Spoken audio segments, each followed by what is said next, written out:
जंगली हंस। एक जमाने का जिक्र है यहाँ से बहुत दूर। एक बादशाह रहा करता था अपने 11 बेटे और एक बेटी के साथ। जब उसकी बीवी का इंतकाल हो गया था तो बादशाह ने कुछ अरसे बाद दूसरी शादी कर ली और उसे नहीं पता था कि उसकी नई बीवी एक चुड़ैल भी है। उस चुड़ैल को बादशाह के बच्चे बिल्कुल भी नहीं पसंद थे। वो उन बच्चों की हमेशा बादशाह से शिकायत करती और उन्हें घर से निकालने को कहती। बच्चे बदतमीज हो गए हैं, नौकरानी रोज आकर शिकायत करती है। नई शहजादी बहुत शिकायतें करती और बादशाह भी अब उसकी बात मानने लगा था। सबसे पहले उस बादशाह ने अपनी बेटी को थोड़ा दूर भेज दिया। वो एक नई जगह पे रहने वाली थी जब तक वो 15 साल की नहीं हो जाती। नई शहजादी उन 11 लड़कों को भी भेजना चाहती थी।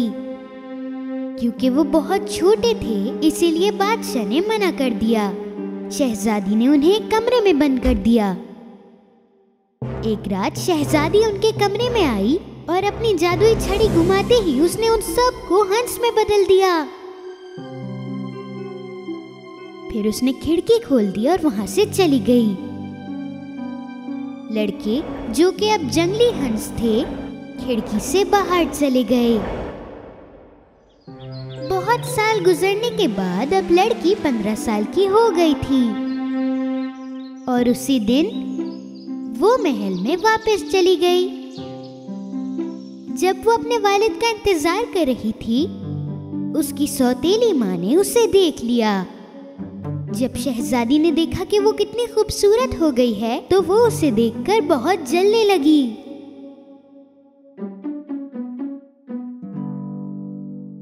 क्योंकि वो बहुत थकी हुई थी तो वो अपने वालिद का इंतजार करते करते वहीं पर सो गई। शहजादी कमरे में आई और उस पे एक जादू किया। अचानक बादशाह की बेटी के बाल बहुत खराब हो गए। उसका चेहरा भी बदल गया और अब वो पहले जैसी नहीं दिख रही थी। बादशाह अपने महल में वापस आया और वो बहुत खुश था कि उसकी बेटी वापस आ गई है। वो जल्दी से उसके कमरे में गया, लेकिन जो लड़की कमरे में सो रही थी वो उसकी बेटी की तरह नहीं दिख रही थी। ये मेरी बेटी नहीं है। मैं हुक्म देता हूँ कि इसे फौरन महल से निकाल दिया जाए। हुक्म देने के बाद बादशाह वहां से चला गया। बादशाह के सिपाहियों ने उसे जगाया और महल से बाहर ले गए। उसने उनके सिपाहियों को बहुत समझाने की कोशिश की लेकिन उसके सिपाही नहीं माने। क्योंकि उसके पास और कोई रास्ता नहीं था तो वो रोते रोते चलने लगी। मुझे अपने भाइयों को ढूंढना है। अगर हम सब साथ होंगे तो हमें कोई कुछ नहीं कह सकता। जब वो अपने रास्ते पर जा रही थी तो उसे एक बूढ़ी औरत नजर आई और उसने उस बूढ़ी औरत से पूछा, क्या आपने 11 शहजादों को यहाँ कहीं देखा है? मेरी प्यारी बेटी, मैंने 11 शहजादों को नहीं देखा, लेकिन मैंने 11 हंसों को जरूर देखा है जो सुबह ही सुबह यहाँ आते हैं। बादशाह की बेटी उदास होकर वहाँ से चली गई और वो पानी की तरफ चली गई।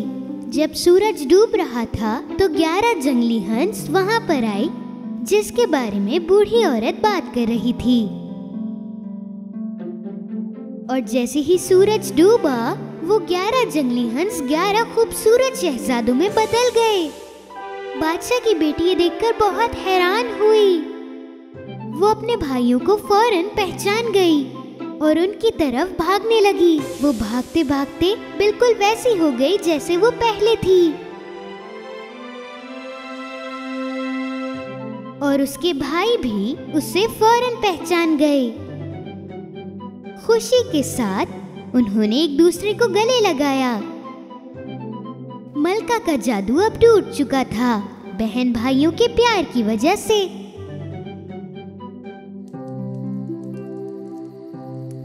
11 भाइयों ने अपनी कहानी अपनी बहन को बताई।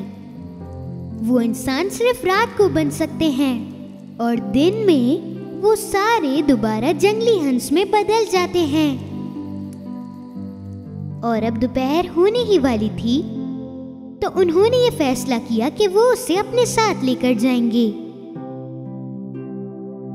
उन्होंने लकड़ी की एक बास्केट बनाई, उसको उसमें बिठाया और जब वो बिल्कुल तैयार थे, सूरज तुलू हुआ और वो सारे वापस जंगली हंस में तब्दील हो गए। उन हंसों ने अपनी बहन को पकड़ा और उड़ना शुरू हो गए। शहजादी को अपने भाइयों के साथ उड़कर बहुत मजा आ रहा था और उसे ये ख्वाब लग रहा था। थोड़ी ही देर बाद वो सो गई और उसने ख्वाब में देखा कि एक परी उसके पास आई है। अगर तुम चाहती हो कि तुम्हारे भाई वापस से वैसे ही हो जाएं, तो तुम्हें उनके लिए कुछ जैकेट्स बनानी होंगी। लेकिन जब तक सारी जैकेट्स नहीं बन जाती, तुम ये किसी को नहीं बताना, वरना वो हमेशा वैसे ही रहेंगे जैसे अभी हैं। जब उसने सब बता दिया तो वो परी गायब हो गई। उस शहजादी ने अपने ख्वाब के बारे में अपने भाइयों को नहीं बताया। उसके भाइयों ने उसे एक जगह पर छोड़ दिया और वादा किया कि वो जल्द ही वापस आएंगे। शहजादी वो सारा सामान उठाने लगी जो परी ने बताया था, लेकिन वो जैसे ही सामान उठाती तो उसके हाथ पे चोट लग जाती। लेकिन उसने चोट के ऊपर ध्यान नहीं दिया और अपना सामान उठाती रही। अचानक एक शहजादे ने उसे देखा जो कि शिकार पर निकला हुआ था। शहजादा उस लड़की की खूबसूरती देखकर बहुत हैरान था और वो जल्दी से उस लड़की के पास गया उससे बात करने के लिए। ऐ खूबसूरत लड़की, मैंने तुम्हें यहाँ पहले कभी नहीं देखा और ये तुमने अपनी हालत क्या बनाई हुई है? क्योंकि वो इस बारे में किसी को नहीं बता सकती थी, इसीलिए उसने जवाब नहीं दिया। मैं यहाँ का शहजादा हूँ, अगर तुम चाहो तो मेरे महल में रह सकती हो। शहजादी ने उसकी बात मान ली। उसे लगा कि वो महल में बहुत महफूज रहेगी और इसकी मदद से वो अपने भाइयों को जल्द ही बचा लेगी। महल में रहते हुए शहजादी चुपके चुपके अपने भाइयों के लिए वो जैकेट्स बनाती रही। लेकिन एक दिन शहजादे के कजिन ने देख लिया कि वो लड़की जैकेट्स बना रही है और वो ये समझा कि वो एक चुड़ैल है। वो महल में ये बात फैलाने लगा ताकि सारे उस लड़की को पकड़ सकें। सबसे पहले शहजादे ने उसकी बात नहीं मानी, लेकिन जैसे जैसे वक्त गुजरता गया वो उसकी बातें मानने लगा। एक रात शहजादे ने शहजादी का पीछा किया और देखा कि वो कहाँ जा रही है और उसने देखा कि वो जंगल में से सामान इकट्ठा कर रही है। इसका मतलब है कि बातें सही उड़ रही थी। ये कोई जादूगरनी है और ये जरूर कोई नुकसान पहुंचाना चाहती है। उसने अपने सिपाहियों को हुक्म दिया कि वो उसे पकड़ लें और जेल में बंद कर दें। जेल में बंद होकर भी शहजादी ने वो जैकेट्स बनाना नहीं छोड़ी और आखिरकार एक दिन उसने सारी जैकेट्स बना ली और उसी दिन शहजादे के सिपाही उसे शहजादे के पास लेकर आए। उसे सजा सुनाई जा रही थी, लेकिन जैसे ही जज अपनी सजा सुनाने वाला था तो अचानक 11 जंगली हंस शहजादी के पास आ पहुंचे। सारे हैरान हो गए जंगली हंसों को देखकर। मेरे भाइयों, तुम लोग आ गए। मैं कुछ जैकेट्स दे रही हूँ, उन्हें जल्दी से पहन लो। सारे भाइयों ने वो जैकेट्स पहन ली जो कि बहन की स्कर्ट पे थी। एक एक कर वो सारे इंसान में तब्दील हो गए। बदकिस्मती के साथ एक जैकेट सही नहीं बनी थी, इसलिए एक का हाथ बिल्कुल सही नहीं हुआ था। छोटे शहजादे के हाथ बिल्कुल जंगली हंस के जैसे ही रहे। दोबारा इंसान बनने के बाद वो सारे शहजादे जज को बताने लगे जो कुछ उनके साथ हुआ। उन्होंने बताया कि उनकी बहन बेगुनाह है और शहजादे ने उनकी बात मान ली। उसने शहजादी से माफी मांगी। अपने भाइयों की खुशी में शहजादी ने उसे माफ कर दिया। सारे एक साथ वो महल में वापस आ गए। शहजादे ने लड़की से पूछा, क्या तुम मुझसे शादी करोगी मेरी प्यारी शहजादी? बिल्कुल शहजादे, मगर पहले हमें महल जाके मेरे बाबा से मिलना होगा। और उसी वक्त 11 भाई बादशाह के महल में जा पहुँचे। उनके वालिद उन्हें देखकर बहुत ज्यादा खुश हुए। बच्चे अपने वालिद को बताने लगे जो कुछ उनके साथ हुआ। जाओ मलका को पकड़ के लेकर आओ फौरन। जब उसे पता चल गया कि बच्चे वापस आ गए हैं, तो उसने जल्दी से अपने आप को एक परिंदे में बदला और वहाँ से निकल गई और वापस कभी नहीं आई। बादशाह की बेटी ने बादशाह और उसके भाइयों को अलविदा कहा और शहजादे के पास वापस चली गई। उनकी शादी हो गई और वो खुशी से अपनी जिंदगी गुजारने लगे। जंगली हंसों की कहानी ने प्यार का मतलब समझाया और प्यार से ज्यादा ताकतवर और कुछ नहीं। एक ठंडी और बर्फीली न्यू ईयर की रात की बात है। लोग अपने कोट, ग्लव्स और स्कार्फ पहन के आना जाना कर रहे थे। सब लोग जल्दी में थे। कुछ लोग घर पहुंचने की जल्दी में थे और कुछ लोग न्यू ईयर सेलिब्रेट करने के लिए बाहर जा रहे थे। बच्चे रास्ते में खेल कूद कर रहे थे, एक दूसरे पे बर्फ की गोले फेंक रहे थे। बेशक बर्फ के सबसे ज्यादा मजे वही ले रहे थे।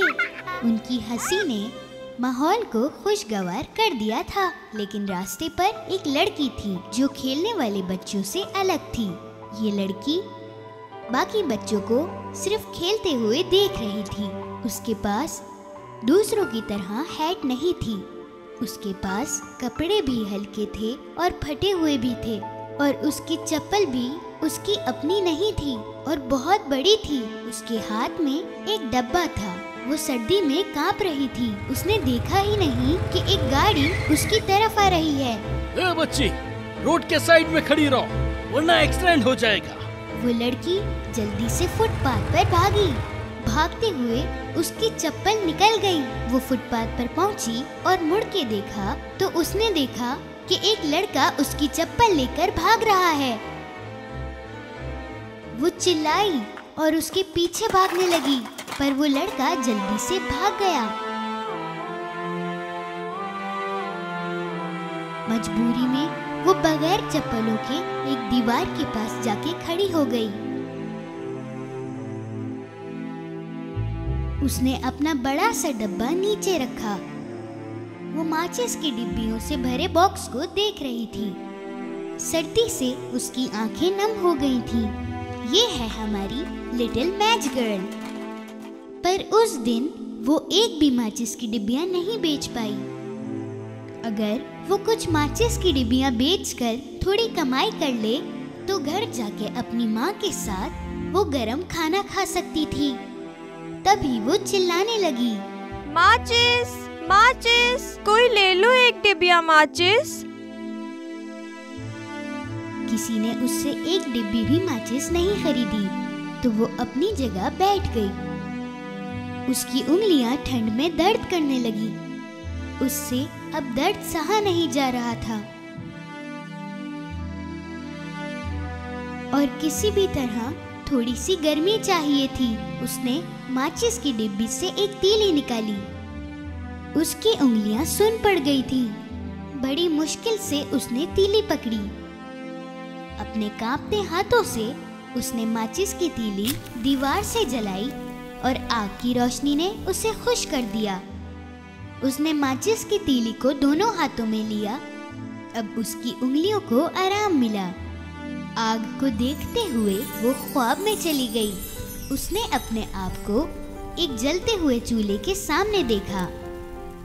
वो एक बड़े से चूल्हे के सामने एक खूबसूरत कमरे में बैठी हुई थी। उसने एक गरम स्वेटर सॉक्स और सर पे गरम टोपा पहना हुआ था। इतनी गर्मी थी कि उसे पसीने आने लगे, पर अचानक माचिस की तीली बुझ गई। तीली बुझते ही वो ख्वाब से भी बाहर आ गई। उसकी उंगलियां फिर से सर्दी में दुखने लगी, तो उसने एक और तीली जलाई। उसी वक्त ठंडी हवा चली। उस लड़की ने दीवार के सहारे आग को बचाने की कोशिश करी और उसने आग को हाथ से छांव भी दी। जब वो उसे देख रही थी, दीवार अचानक से गायब हो गई। वहाँ एक बड़ा सा कमरा नजर आया।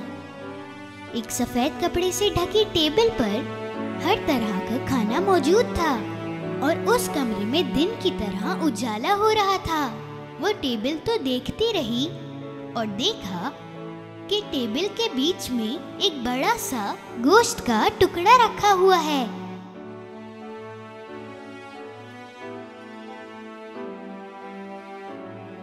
वो टेबल के पास गई और गोश्त का एक टुकड़ा खाया और उसकी भूख खत्म हो गई। वो एक और टुकड़ा लेना चाहती थी। वो लेने लगी, लेकिन जो माचिस की तीली उसके हाथ में थी वो बहुत जल्दी बुझ गई। उस लड़की का हाथ जल गया। आ! और उसने वो तीली फेंक दी। जैसे ही उसने तीली फेंकी और दीवार फिर से आ गई। लिटिल मैच गर्ल ने एक और तीली जलाई। अब की बार उसे एक बहुत बड़ा ख्वाब दिखा। खूबसूरत सी जगह पे बड़े से चांद के साथ वो एक पेड़ के नीचे सफेद कपड़ों में बैठी थी। रात थी पर ठंड नहीं थी।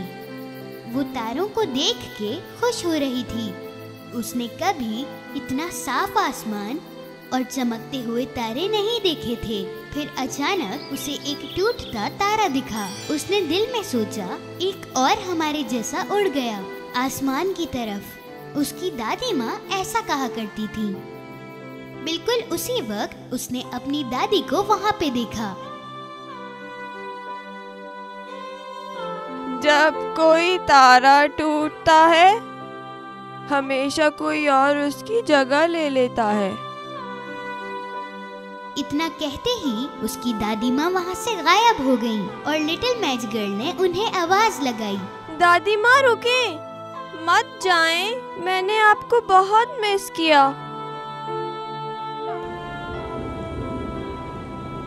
अपनी दादी को एक बार फिर से देखने के लिए उसने एक माचिस की तीली जलाई।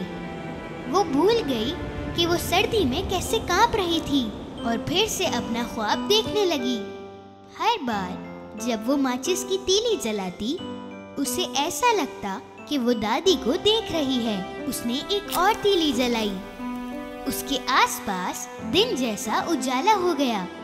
उसे अपनी दादी बहुत खूबसूरत लग रही थी। उनके प्यारे चेहरे को देख के अपनी सारी तकलीफ वो भूल जाती थी। ये वक्त कभी खत्म ना हो, इसलिए उसने आखिरी माचिस की तीली भी जला दी। उसकी दादी माँ फिर से उसके सामने आई। उन्होंने अपने हाथ में लिटिल मैच गर्ल का हाथ पकड़ा और वो दोनों आसमान में उड़ने लगी एक साथ। लिटिल मैच गर्ल को बहुत खुशी महसूस हुई। अब ना ठंड थी और ना भूख थी। बिल्कुल उसी वक्त एक और तारा टूटा।